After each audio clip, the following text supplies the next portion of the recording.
Hello and welcome to the Inspired Life Summit. This is the place to be to discover how to be, feel, and live an inspired life.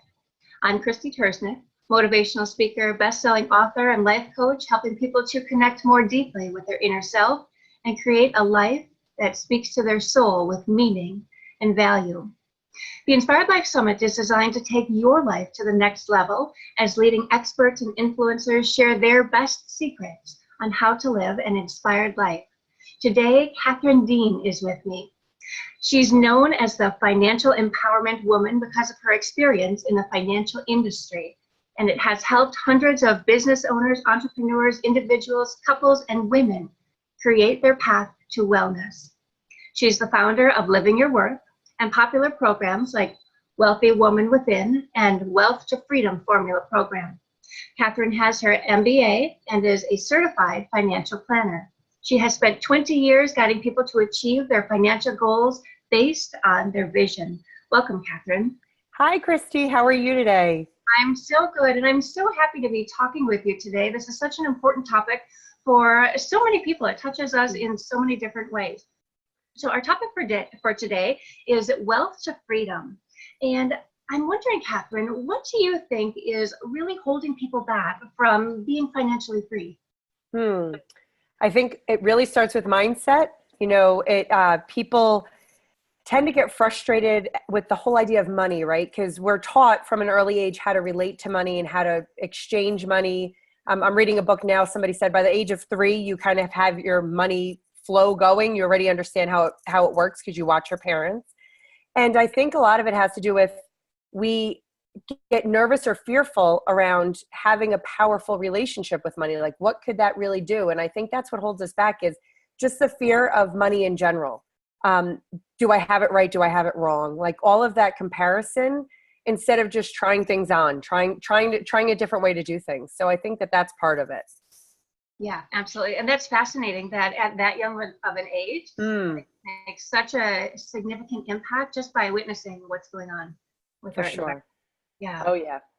So why do you think people are having such a hard time really putting that plan in place for their financial future? Well, you just hit it on the nose, actually, when you said plan in place. Part of what I find when I speak to people is we can find all this information on the internet, right? We could read a ton of books.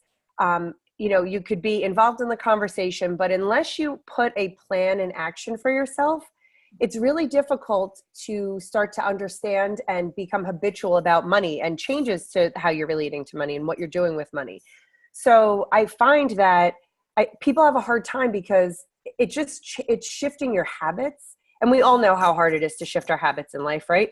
But really shifting the habits and having an accountability partner that keep you in the conversation and understanding that, you can go from broke to a wealth creator. Not easily, of course. I mean, there's different tools and tips along the way, but you can shift your entire financial life just by making the commitment that you want to do it. And I think that that's why people have a hard time is they don't actually think it's a resource or a possibility for them to be financially free. Yeah, absolutely. Now, you had touched on an accountability buddy. So are there certain steps or things that you want to make sure that you are finding in that accountability partner? Yeah, we always talk about, who you surround yourself with is really what you become in life. And that's normal. I mean, as a teenager, it's the wrong crowd if you're hanging out with the wrong crowd or the right crowd. Or same thing goes as an adult. If you're around entrepreneurs or successful entrepreneurs, guess what they're going to do? They're going to lift you just like they're lifting themselves in the conversation. If you're around people that are always broke or can never go out or can't go on vacation, like all those can't words, that becomes your reality too. So it's surrounding yourself with people that know what they're doing or seem like they know what they're doing. And you're not afraid to ask questions, like be in the conversation. For me, I can be perfectly honest, probably 15 years ago, I don't want to ask the questions because I look dumb, or I don't want to ask the questions because I look silly asking questions for somebody who is so financially successful. But then I had a total shift when I got divorced 8 years ago. I was like, oh my God, why did I ask all these questions? Because I wouldn't be in the financial state I was in at that point in my life. It's because I just was fearful of not looking the part, I guess is what it is. And when you just take that off and you just be in the conversation, it makes a huge difference huge. And I mean, that's with anything, right? But definitely wealth creation. It's following the experts. It's understanding what they're doing. And also just saying, I can do this. I'm capable. So yeah, it's pretty neat how it shifts everything. And I mean, that's what the summit's all about, right? A powerful mind that gets you there. So yeah. Absolutely. So what are your recommendations then if someone is just starting on this path and they look around their environment and the people that they have surrounded themselves with tend to be more of a negative or limited mindset? Where can they reach out or find that support, such as the accountability? How can they find that person who is going to help support them? Got it. Well, I mean, that's what I do for a living, right? I coach people and I bring them through the process or be in the conversation. I might not be the right person, but there might be other people around you. And find the niche of what you're looking for. So if it's, you want to do real estate investing, you want to be in the conversation or even listen to a podcast all about real estate investing, because all those little tips and tools, you don't realize what's going on in your brain when you start to reprogram it a little differently. And there are people around you. There are investment groups probably all over the world, but you can do it online because some people don't like to network. They don't like to be out there with people, right? You can find communities all over the place and just stay in the conversation. And one of my biggest things that I say is get a financial mindset journal. That's like the first thing I ever tell anybody that I work with is start jotting down where you are thinking mentally today about money. Like, is it, I'll never have enough, or I can never be wealthy, I'll never retire. These are a lot of I'm saying this because this is what a lot of times I hear. And when you start jotting down your thoughts around it, turn the page and put that all into positive. I can't wait to retire with this amount of money, or I can't wait to have my first real estate investment, whatever that is, because that's what starts to shift your thought process around that you can have this possibility in your life. You can have this extraordinarily financially free life if you just put the mindset to get there, and that really, I mean, the mind is, it's incredible what happens when you put a statement out there, your mind somehow figures out how to do it. I will own another piece of real estate. It's like, okay, your mind is in there going, like, how do I figure that out? And that's pretty cool. That's what's so incredible about putting your intentions out there in the world. Yeah, absolutely. And I think that we need to really start to claim how powerful we really are. Oh my goodness. And I wish, I wish I could tell my younger self how powerful the mind was. Hindsight is 20/20, right? And I don't have regrets. And, I've been through a divorce and I had two small kids and I was a single mom, all of that crap that could have really tore me down. And I shifted that to make it, okay, this is my stepping stone to what life I want to create, versus I could just be stuck in this position the rest of my life, and that shift really, it's incredible what your mind can do for you once you start putting intention there. Absolutely. Yeah. So how can we begin then to ignite that wealth creator that's within us? Yeah. Well, first it's what you actually want. So a lot of times but retirement can be so many things. It could be, do you want to travel around the world? Do you want to hold your grandkids and take care of them? Do you want to, own a second business? What is it that you want? Because I hear a lot of non-concrete goals. So have a concrete goal and, know what you really want, and not just as arbitrary, because, many people will say, oh, I want $1 million. Well, what does that $1 million do for you? Like, what is that affording you to do? That is that is the actual specific goal. So find out what you really want and it's not just retirement. It could be that you want to own a business. It could be that you want to own a second business, and start to figure out how to put the steps in place to get there. So I always say, start with the end result and back in the process of how to get there. Because if you don't have an end result, all this front end stuff is getting you to what? You don't know where you're going. So that's really important, is to really know what you want and to be specific about it. And write it down. Write down your goals. Real important. Yeah. Yeah. Such great advice to be clear and to actually write those things, yes, those things that you want down. So you mentioned steps, that there are certain steps that you can take. Now, I know that you have a 5-step system. Yes. In order to get your financial plan in action. Would you be willing to share and go through those? Sure. So I start with a financial archetype. So it's your wealth building blueprint. So everybody right now has some sort of blueprint that is running their financial life. And the first way is to find out and discover what that is, like what is running your financial life now and into the future, because it's habitual. It's what what we grow up with. And I call that your financial archetype. Then from where you're at, then you start to have little wins. And we call that, like you discover financial habits that you can start creating now. So no matter if you're making $50,000, you're making multiple six figures, there are ways right now that you can start wealth creating. Then we go into creating your wealthy dream life. And that's what we were just talking about, having an intention, setting what you want from your financial now and financial future, and start to, I'm big on vision boarding. So we get really into like why vision boarding, and writing down your goals are so important. Then from there, the next step, the fourth step, is following your Wealth to Freedom roadmap. And because we need to build the foundation to get to the point that you can start putting all of this in place. So we need to uncover certain things along the way to be able to follow your roadmap. And the last thing we talk about is igniting the wealthy habits. And what are keeping the wealthy wealthy? What are getting them more wealthy? What are the habits to keep in the conversation, tools and tips and resources and applications along the way that you can use to keep creating wealth for yourself. Oh, I love that. That's my 5-step process. Oh, that's fantastic. And so you mentioned some of the wealth habits that people can create. Can you share some of what those might be? Sure. Well, the first thing that comes to mind is the way that we think about money now and in the future. So the wealthy think about money 5 years to 10 years down the line. Usually middle class usually think month to month.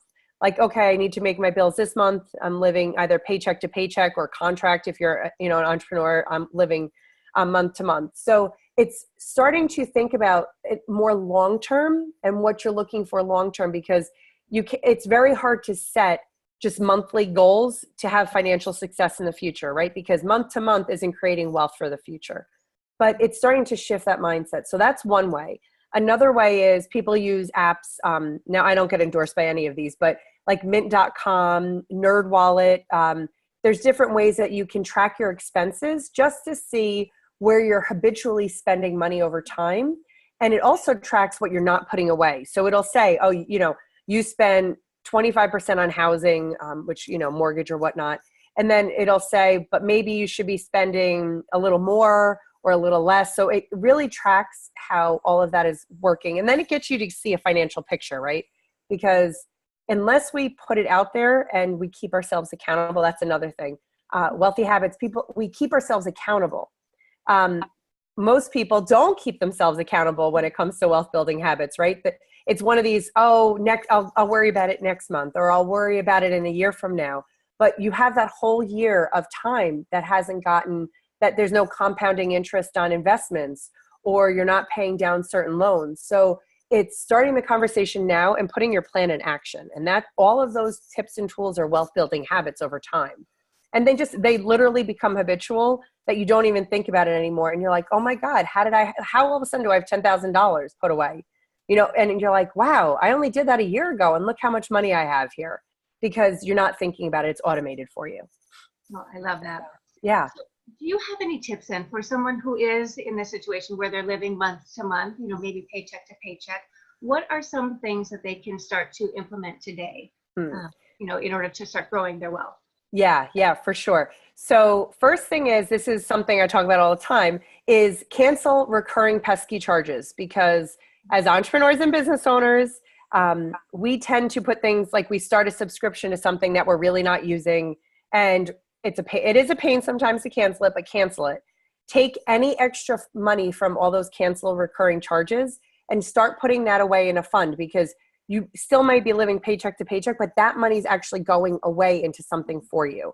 And put it aside, something where your debit card doesn't have access to it, or credit card doesn't have access to it, PayPal doesn't have access to it. I'm just thinking about all the different ways that we get paid, right?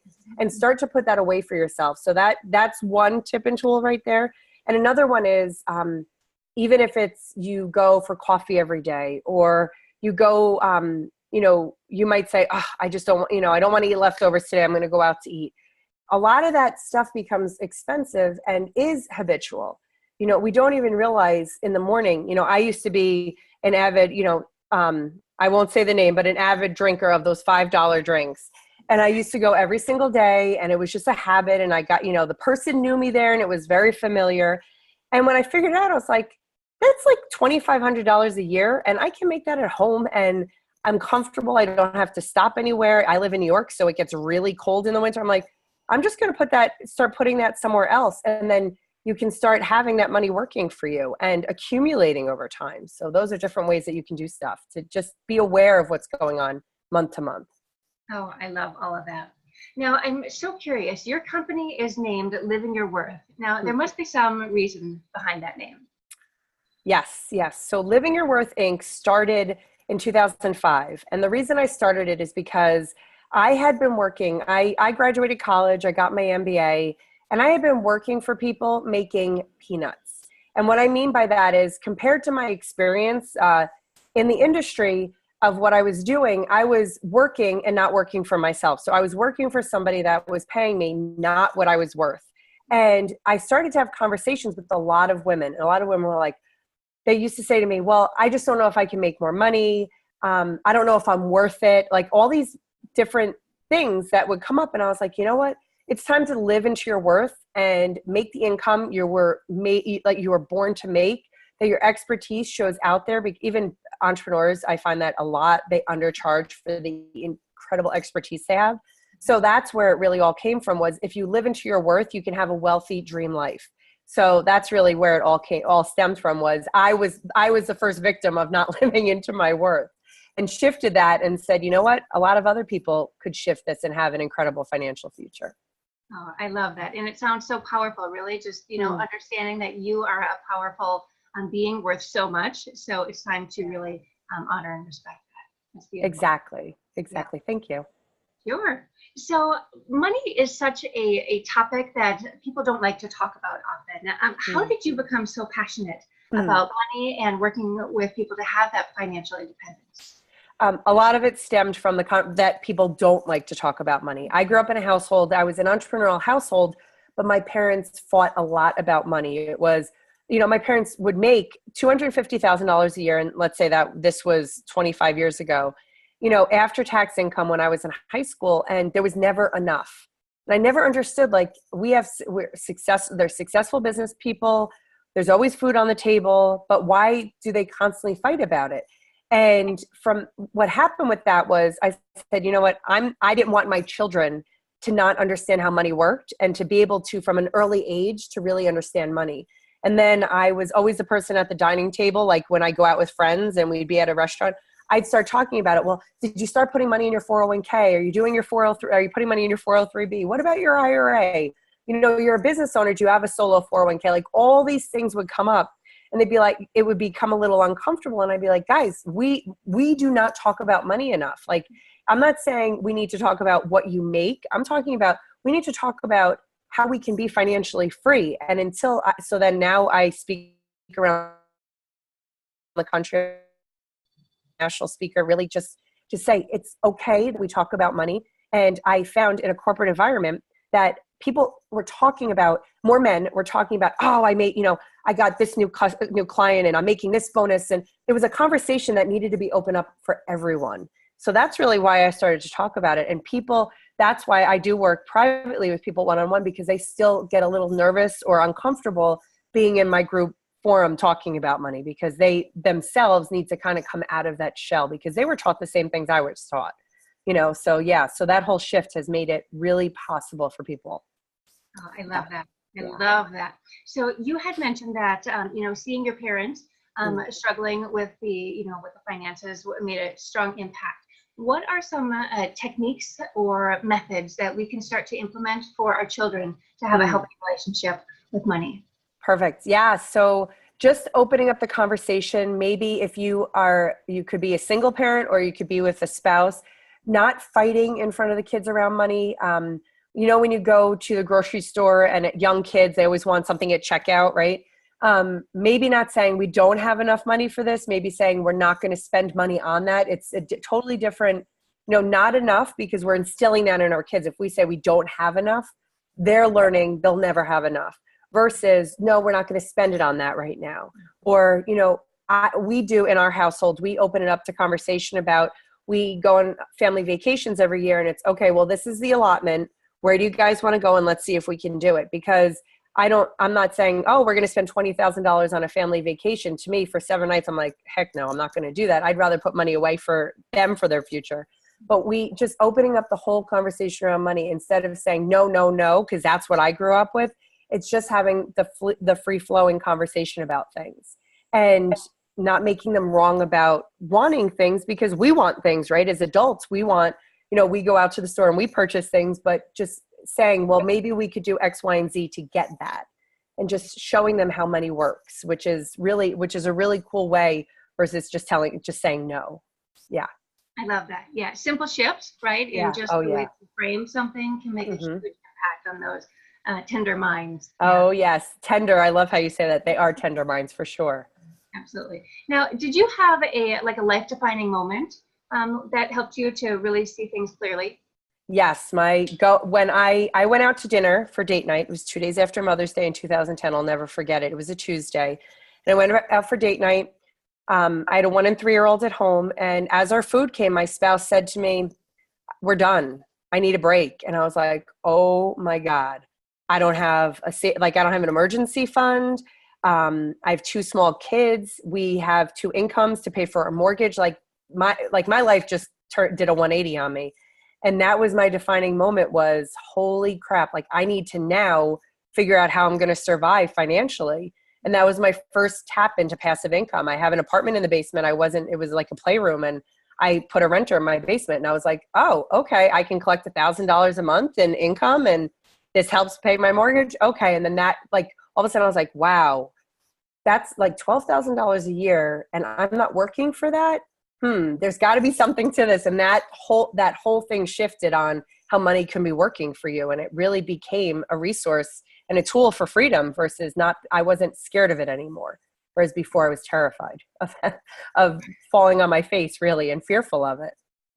Yeah, I love that. And what I heard you say with all of that is really look for the opportunities that are already within your environment, because there is something there that you can do to start moving yourself forward. Oh, for sure. For sure. There's always something that you could invest with 5 friends in a investment property. You don't have to come up with it all yourself, because that's what I started doing.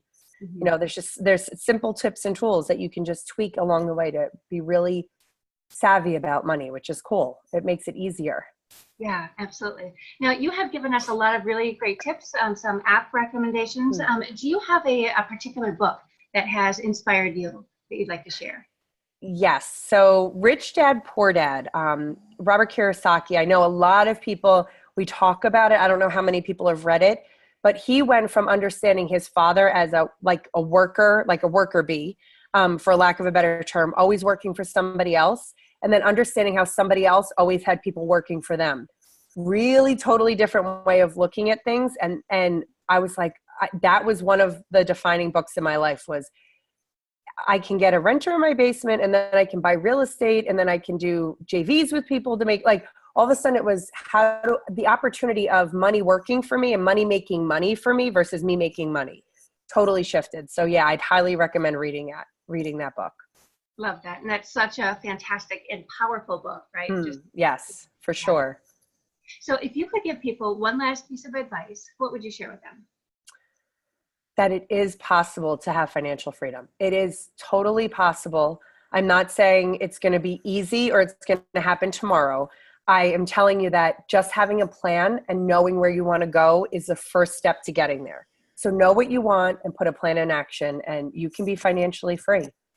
Yeah, it's pretty cool. Oh, I love that. Well, thank you so much, Katherine, for sharing such great information today. How can people get in touch with you? Thank you. So if you want to, you want to email me, or you're interested in knowing about my business and what I do, it's Katherine at wealth2freedomformula.com, all spelled out. And I spoke about a roadmap. You can get a roadmap. It's the exact roadmap I follow, or I followed still to this day. And that's at wealth2freedomroadmap.com. And you can get my 7 simple steps to wealth creator success. So real easy. Yeah, real easy to be in a conversation about money. Well, perfect. And those links are also available on the Inspired Life Summit webpage, along with the free gift that you are offering. And, it's so easy to see that creating a positive relationship with money while building that financial legacy that's aligned with your vision and your values, it really can help you to create that life that is joyful and inspired. So thank you so much for being with us today. Thank you, Krysti. Take care. Absolutely. So this is Krysti Turznik reminding you to live every day like it's a day at the beach. Take care.